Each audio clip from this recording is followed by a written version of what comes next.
welcome back to our e-learning class, class 5. Today I'll take your second chapter of science book, that is growing plants. Before it, in my last class, I have taken health and hygiene and we have completed that. As we know, within the hygiene we have to maintain personal hygiene and the environment. So what does the mean of environment? Environment means living and non-living things, or you can say abiotic things and biotic things, which are interdependent on each other.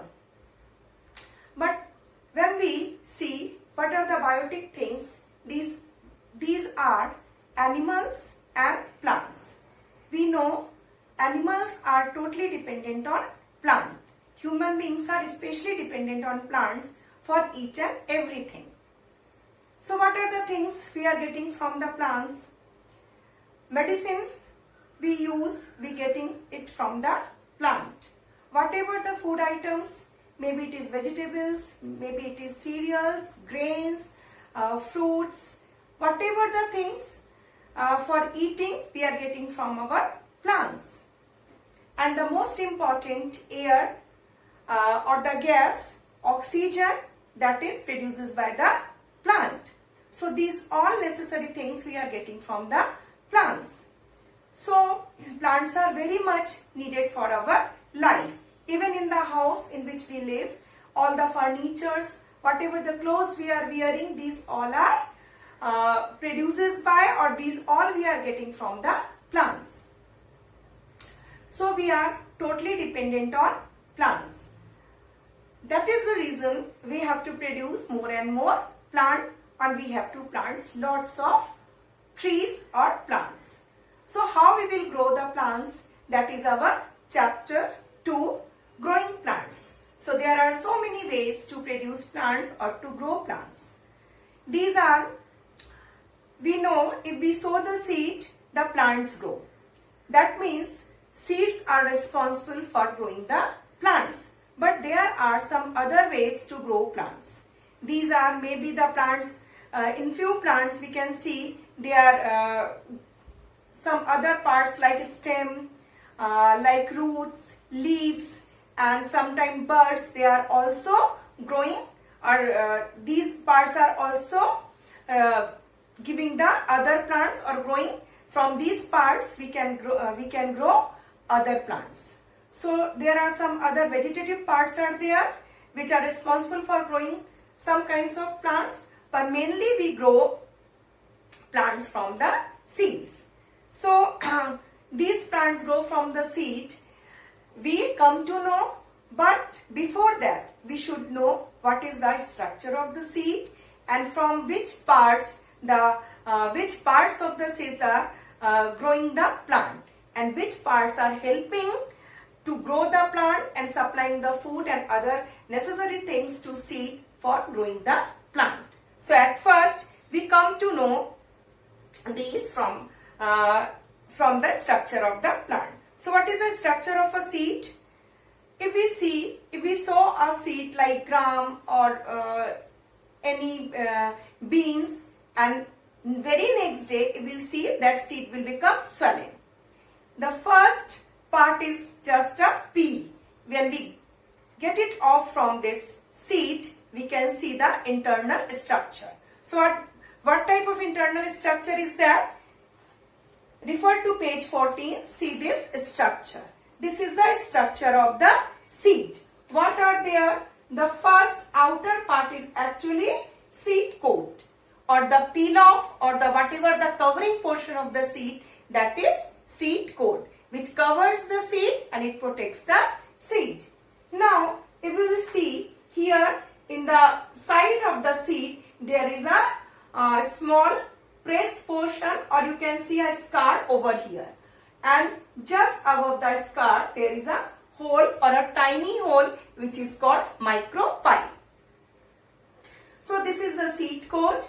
Inside the seed, there is a fleshy portion, and above this scar, there is a hole or a small kind of hole, or you can say micropyle. From this micropyle, seed soaks the water inside it. Why the scar is here? This scar is the portion from which it attaches to a tree. So, this is the seed, or it attaches to the fruit actually.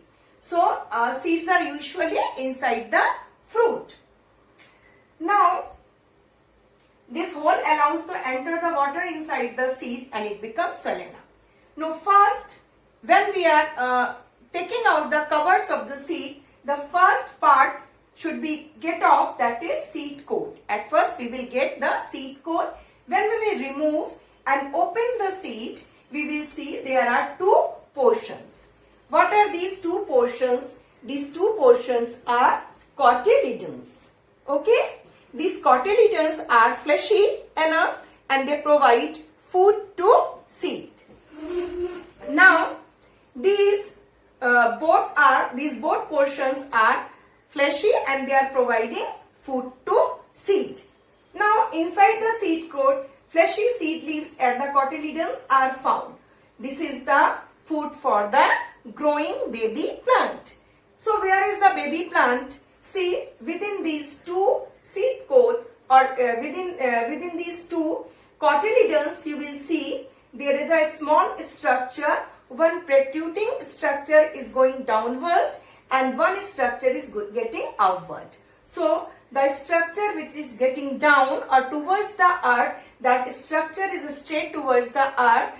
That means it is going towards the ground or the downward. So, this structure is actually radical. It will grow later on. This radical part will develop into root system, from which the growing plant will get the water. So, this is the structure which later on grows into the root system.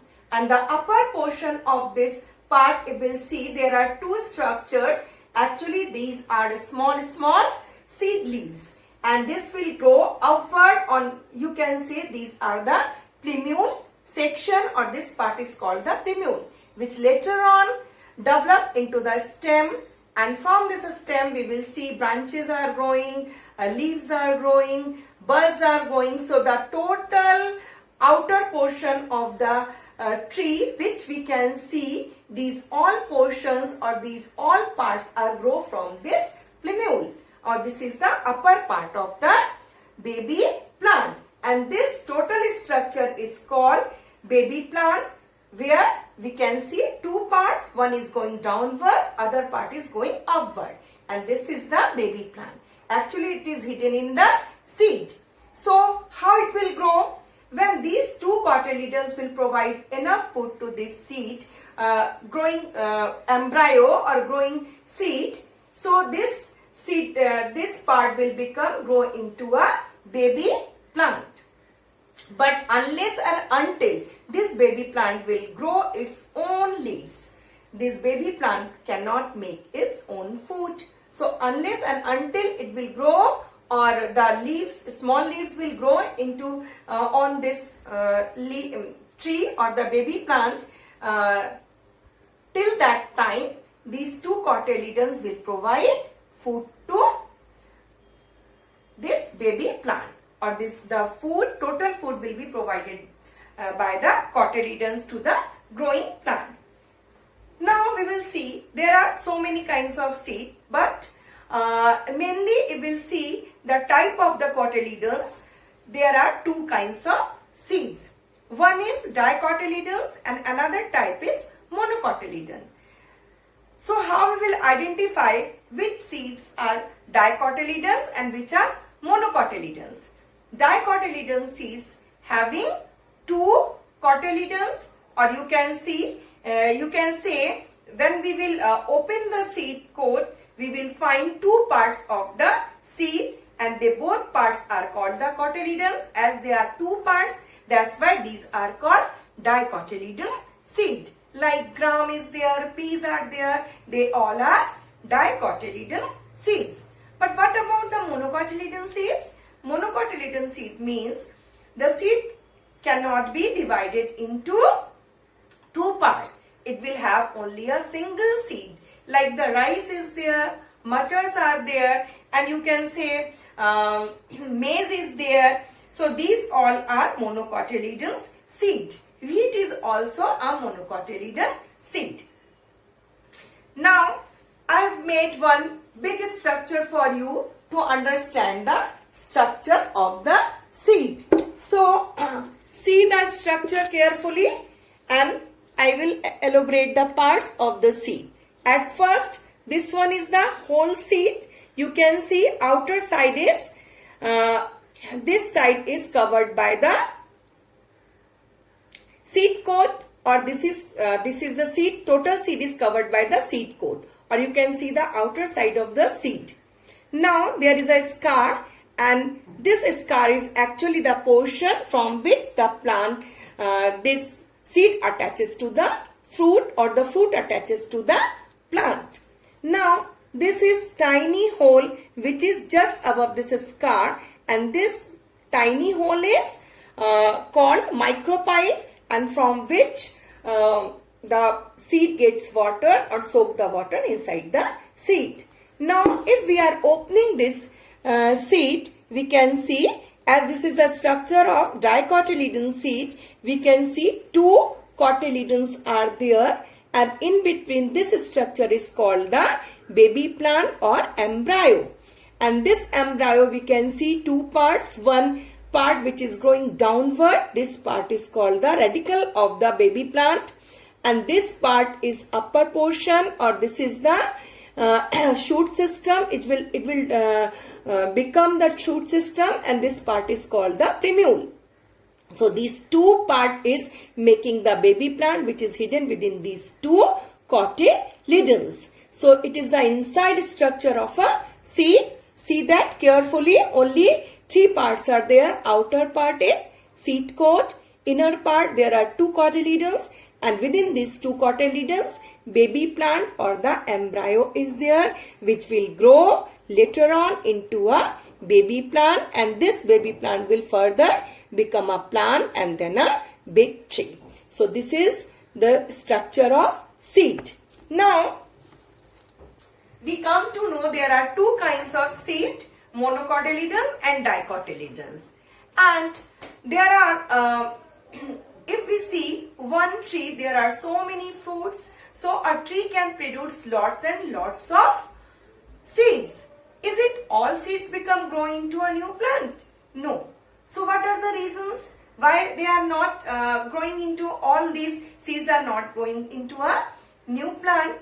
There are so many problems. As we know, some seeds are eaten up by animals, some seeds are eaten by some birds, animals. So these seeds cannot grow into the new plant as they are being eaten up.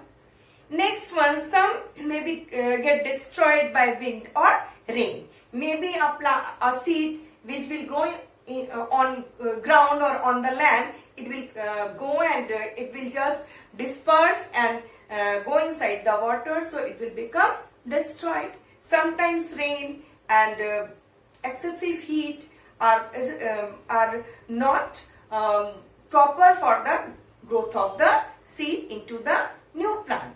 And there is one another reason. Sometimes they do not get sufficient air, water and warmth to grow. As we know, there are three important conditions which are helpful for the growth of the plant. What are they? They are sufficient air should be there, sufficient water should be there, and there should be sufficient sunlight or the warmth to grow the plant. So these all conditions are responsible for the growing new plant. So if seed will not get the sufficient air, sufficient water and sufficient warmth, that seed will not grow into the new plant. So a seed can grow only by getting its proper conditions. Now we come to know how the seeds grow, what is the internal structure of the seed, what is the outer structure of the seed, and how the seed grows into a new plant. If the seed get all the proper condition, that is air, water and warmth, it will grow into the new plant. So in my next lesson, I will show you how the germination of the seeds takes place and how a seed changes into a new plant. So, and how the seeds become dispersed. There are so many agents for the dispersal of the seed. These all we will come to know in our next class.